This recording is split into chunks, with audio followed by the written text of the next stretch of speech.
Yeah, I mean, so I read a ton, and then I do what I call pondering. I walk, I'm a big walker, and not any special walk, I don't go to some special, I just walk. I go out my door and walk, and I ponder somehow, just all this stuff, and I take notes, and I write in a journal, and I've got a gazillion notebooks and files of quotes, and somehow, and then talk to my friends, and somehow it coheres into something eventually. I never quite know what it's. So But I do want to buy it. let me open this up. Do we have questions for our panelists? Questions, anybody? Tisha, Well, actually, I have a question for Eric. be very loud Oh, though. I'm sorry. I have a question for Eric. You said that your faith, you were a very religious man in your 30s, and then you kind of went through this change and it kind of waned, or lessened or changed, I should say. In your writing, would you say that there were changes in your writing as well? As your faith changed, did you say that there were some, No, what there was change in my thinking, obviously, but no, that not in writing. I've been able to, over the years, to be able to retain many of the tricks that I learned along the way that I never knew were tricks, but suddenly I've solved the problem to how to do something, and I file it away to do that. But in terms of faith, that was entirely an interior kind of monologue that was going on, and what I found in that is that what changed was my perception of myself, sometimes for better, sometimes for worse. So in an interior kind of the writing of my own life, there was, in fact, a change, but it wasn't in the act of writing. It was in the story that was being told. Somebody else? I have two different questions for two different people. Okay. Okay, I'll just ask them both. Justin, my question for you mentioned something about the baby talk and so I'm wondering, is it nurture or nature? Is this propensity to believe nurtured in us, or is it something that we get, that we're born with? Yeah, no, that's a great question. So I think it's both. I think that evolution designed us in a certain way, and one thing that makes us so successful as a species is that we can pass down hard-earned information from generation to generation. So unlike a chimpanzee, you can't actually say a sentence like, I really like these apples or something like that. We can actually do that. We can actually put sentences together, and we can tell our children that, and they can tell their children that. We can learn how tools work, and we can teach children those kinds of things. And so I think if we're looking at what made us so successful as humans, it's our capacity to pass down knowledge. And, there's been some good parts about this, there's been some bad parts, so it lets us invent things, but, it also leads to intergroup conflict, because we can teach children that, for example, that tribe next door, they're really bad people, we shouldn't like them. And when we do baby talk, and children just trust what you're saying at an early life, or at an early age. And so, I think this is what makes us so successful as a species, again. And I think it is very much hardwired in. So people have not found any children, except for potentially autistics, who don't have this ability to learn this kind of generalizable information based on baby talk. And second question? The other question is for Eric, and you mentioned that your first chapter is in third person. And I read the book, and so I was curious to know why. You mentioned that it was you're more comfortable in third person, but was that really the reason, or was there an artistic reason? When you finished the book, you decided to keep it in third person, the first chapter. First of all, thank you for reading the book. And it seemed that the third person was a way to universalize the story. And because it had a very particular sense that I was trying to do of what the life of this 6-year-old through 18-year-old was like, how connected to the church it was. And in my case, my life was so connected to the church that the phone number for the church and the phone number for our house were the same. We lived right next door to it. I mean, it was totally and it was incredibly comfortable and quite wonderful. But in the doing of that, it could have been any kid doing this, and that was because nobody. I figured, there are half dozen people in the world who may care about my story. I mean, Eric Black said, "Oh, Eric Black's story." Right.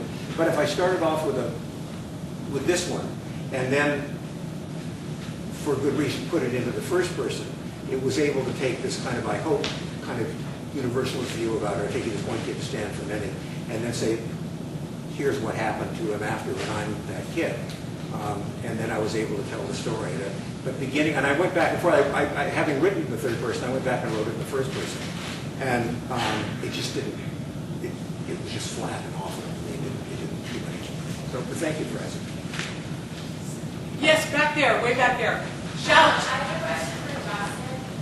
I just want to ask you, do you ever find yourself when you were saying about like plugging away with data and data just like not coming up with anything? Do you ever find yourself just thinking like things are too intricate, people are too intricate to actually, like do you ever find yourself like switching toward a belief in God because things are just too amazing to have a scientific explanation, or do you just settle for the fact that you can find answers or something? Yeah, great question. Well, I certainly do feel frustrated by how intricate we are. That's probably one reason why I moved to monkeys rather than humans, is because they're a little bit simpler than we are. And actually now I've gone to chickens, so I keep going to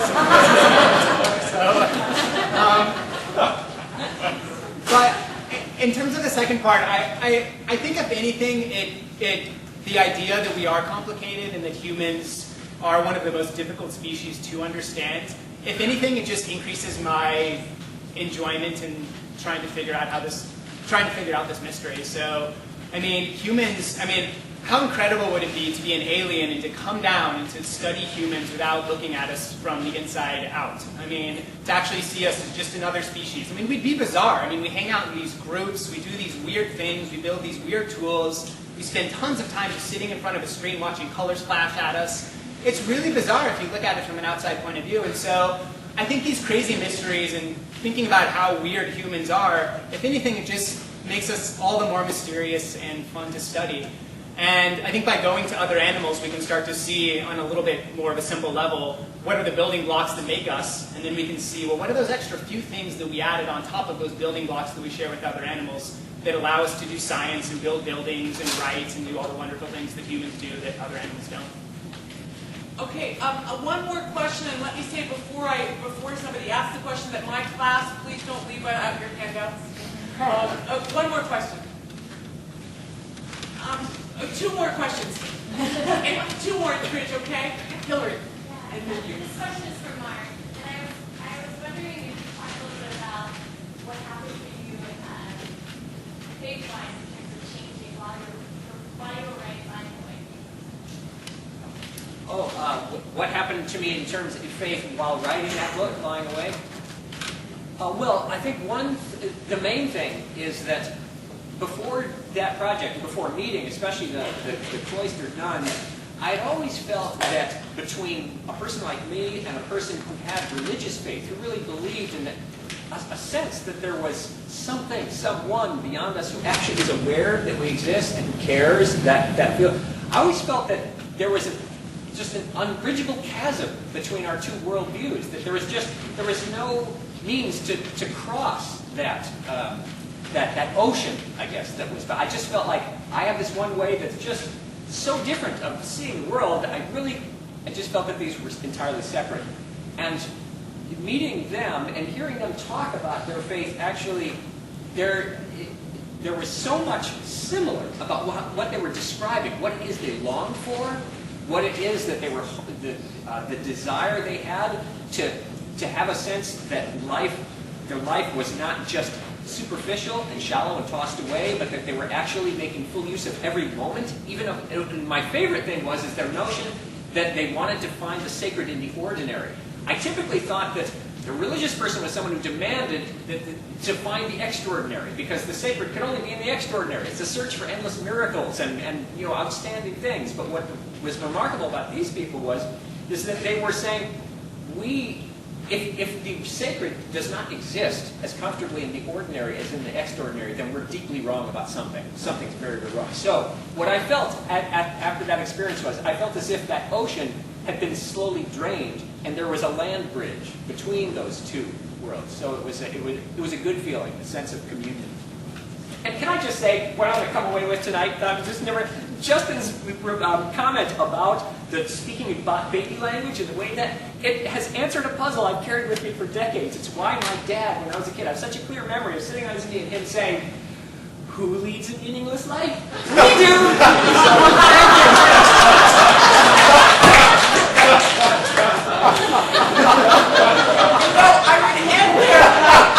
I would end on that, but I promised this man that he could ask me questions. To any of you three writers, Mark, you said that,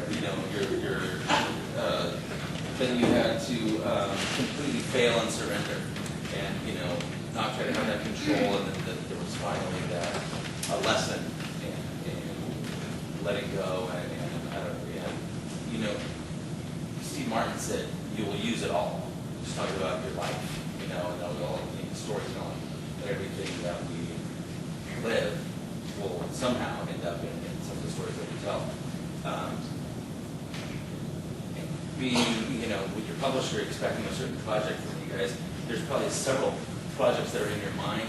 When you're struggling with one, do you ever shift to another one, or do you just keep pushing on that? In that. Well, I'm like Gerald Ford, who could not walk and chew gum at the same time. I can only do one thing at a time, so I'm incapable of moving. But what about that? Yeah, pretty much the same way. I mean, I just logically, I will kind of keep at it until I'm done. Or I think I'm done. Yeah. But that's the thing though, you do use it all. And the tension partly is when you're doggedly working on this one thing, there's a, there's a whole bunch of other stuff waiting. So, but that's what makes it interesting. I feel so lucky just to have one idea. I do stick with it, but what struck me is who's really the opposite writer than I was, William, who has so many ideas that are all viable. And he'll go along, and if something doesn't work after 3 weeks or something, stuff's in the drawer. And he has this big drawer. It used to be just an envelope, but now it's even bigger than that. Stuff either they're just ideas or something he started and put away. One example being Purple Rose of Pirate he wrote. He said, well, a guy comes off the movie screen and enters in the lives of people. What happens next? He didn't know what happened next. And it's only, and 20 years later, he got the idea. He said, oh, I know what to do, and then he came back to it.